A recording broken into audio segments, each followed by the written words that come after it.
के छुअता है मौसम में। बहुत सारे गाने आप सबके बीच में गाऊंगा आया और मुझे लगता है कि सबने गा लिया है, कुछ कुछ बाकी भी होंगे लोग, सब लोग गा लिया। रविंदर नहीं गाएगा। रविंदर से मैं एक सैड सॉन्ग सुनूंगा जो रविंदर के। अच्छा, बिल्डरवा का पापा भी नहीं गाया।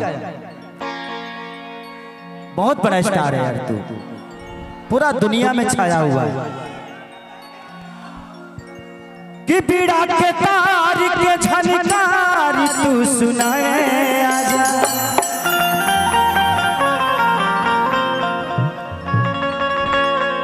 एगो बढ़ा दा, एगो बढ़ा दा।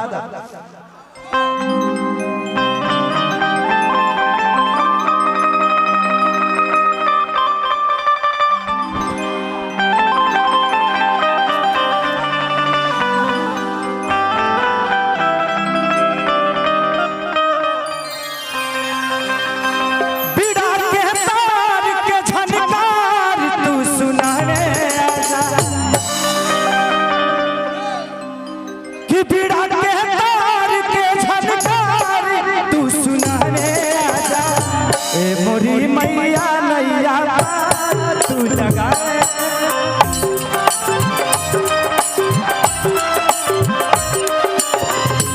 मोरी मैया नैया पार तू लगाए आजा।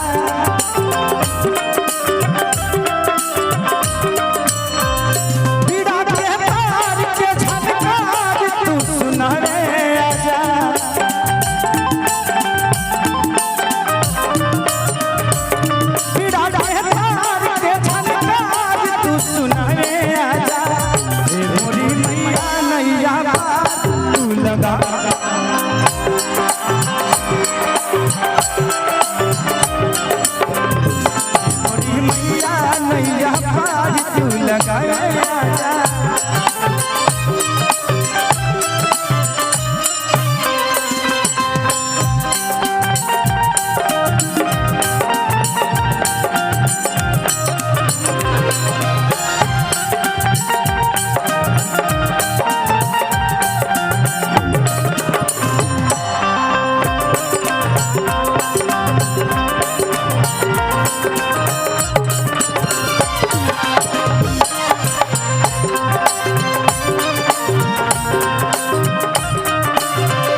सहारा के नहीं थे हमारी हो,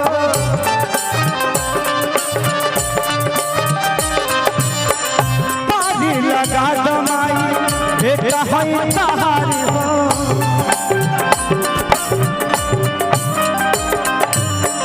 नहीं थे सहारा के नहीं थे पतवारी हो, पानी लगा दमाई बेटा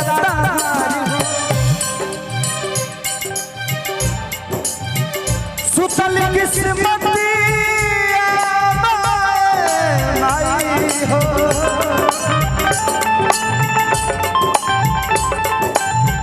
सुतल किस्मत के जगह आजा।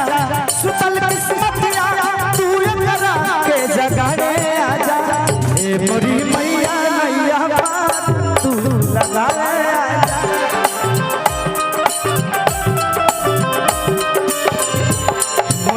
मैया नैया पार तू लगा।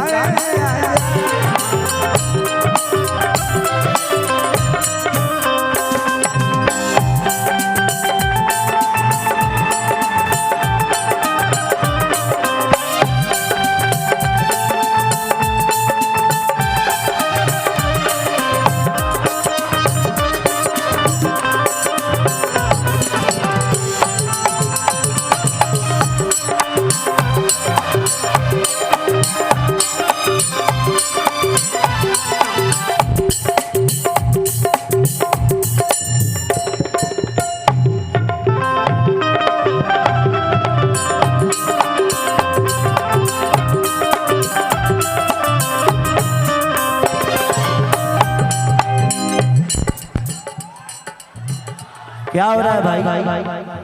थोड़ा सा आप लोग पीछे जाएंगे तो मुझे अच्छा लगेगा, क्योंकि ये साउंड मुझे सुनाई दे नहीं। तार छोड़ता धरता और तार छोड़ता धरता, अगर रहेगा छोड़ा थैला से तो हमारे के धरे में दिक्कत हो जाए। हम धराइबे न करो कब निकल।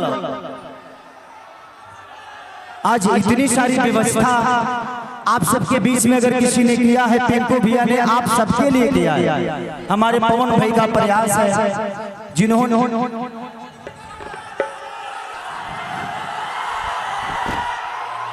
देखा गर्मी भइल ठीक बा, शर्ट उतार दो, पैंट उतार दो। माने यहाँ बॉडी बिल्डिंग के कंपटीशन चलता है। तू लोग हमारा के गाना गावे बोलो ले बड़ा कि हमारे बॉडी देखे खातिर बोलो ले बड़ा। ये देखिए, ये मैंने अपने आप को बदला है, मैंने कोशिश की। क्योंकि जब मुंबई शहर में गया था ना मैं, तो कितना डायरेक्टर और हीरोइन सुन के लागे कि खेसरिया मर्द ना हो।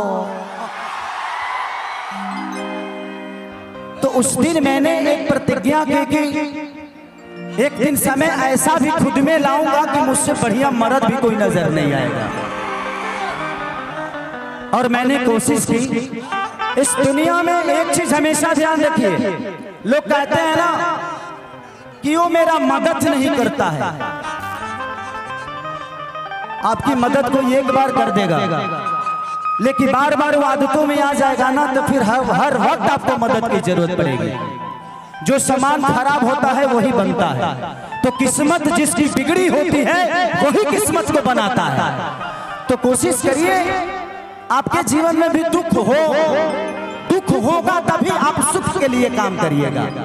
अपने माँ बाप का प्यार और सम्मान और इज्जत करते हुए अपने आप को बड़ा कर लीजिए। और बहुत प्यारे राइटर हमारे बीच में आप ही के गांव के बगल के अखिलेश कश्यप जी किधर हैं? इधर आज एक बार खड़े हो जाइए।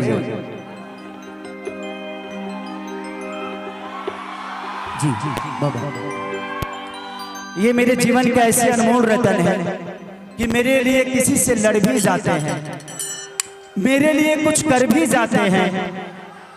और ये आपके ही क्षेत्र के हैं, ये मलिया बाग के हैं बाबा। और इनका प्यार हमेशा मुझसे एक ब्राह्मण और एक यादवंशी की तरह नहीं, बल्कि एक बड़ा भाई एक छोटे भाई का हमेशा रहा है। एक दोस्त का भी रहा है, एक बाबा और चेला का भी रहा है।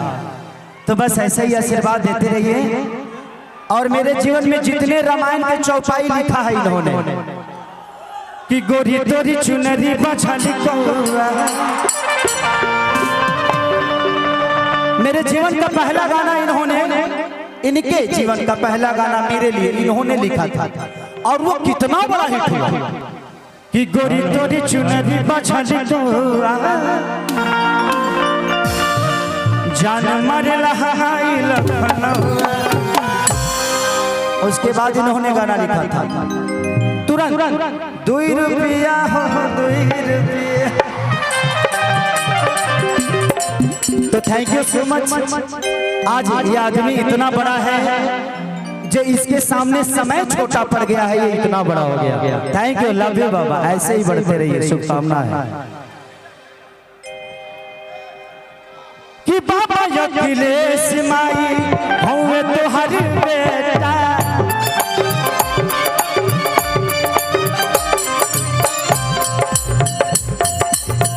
पिंकू भैया बन गई है 25 में नेता।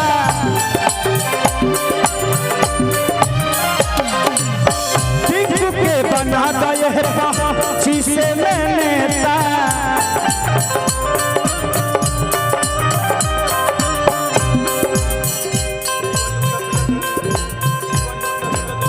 अच्छा, जीवन ज्योति हॉस्पिटल जगदीशपुर भैया की तरफ से बहुत बहुत पुरस्कार आशीर्वाद। कि पिंकू भैया के बना दो 25 में नेता।